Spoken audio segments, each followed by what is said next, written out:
Ovqatam yeyolmay qolgandim, gapira olmay qolgandim. Xudoga shukr, hozir yaxshi. Kecha operatsiya qilishdi. Mana shu yog'imda olov yonadi, bo'lganida. Rahmat hamma doktorlarga, qayerda doktor bo'lsin, vrach bo'lsin, hammasiga rahmat. Assalomu alaykum. Men Xorazm viloyati Shabot tumanidan keldim. Jumaniyazova Gulora ismlarim. Men bu kasallik bilan 12 yildan beri og'rib kelaman. Ovqatam yeyolmay qolgandim, gapira olmay qolgandim. Xudoga shukr, hozir yaxshi. Kecha operatsiya qilishdi. Hozir og'riqlarim yo'q. Yaxshi. Birinchi boshlanganda qanaqa boshlangan og'riq? Og'riqlar mana shu yoqlarimda og'riq paydo bo'lgan, mana shu yerlarimda.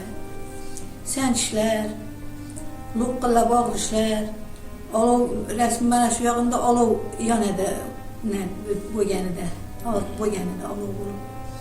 Biza uy tomondagi Urganch shahrida nevrologiyada ishlovchi Abdullajon degan yigit vrach. O'shanga bordim.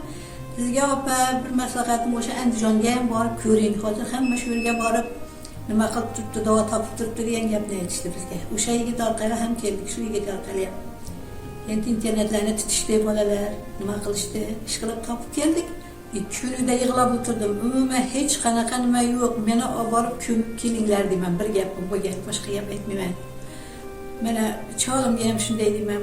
Cholim meni endi bo'ldi, men yashamayman. Olib borib ko'mib kelinglar, meni yashashim yo'q menga yashashda. Nima deyman? Og'riq kuchliligida. Kuchliligida chida olmaganimda. Mana Xudoga shukr. Endi yashashim kelyapti.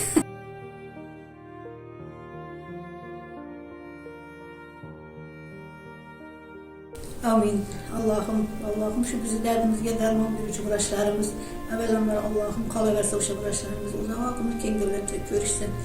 Umrlar uzoq bo'lsin, bola chaqasini rohatini ko'rsin, yeyib yozilsinlar, yo'llari hamma vaqt ochiq bo'lsin. Dardi bor odamlarga darmon bo'laversin. Mana shunaqa duolarni ko'pini olursin Xudoyim. Allohim amin. Sizlarga ham katta rahmat.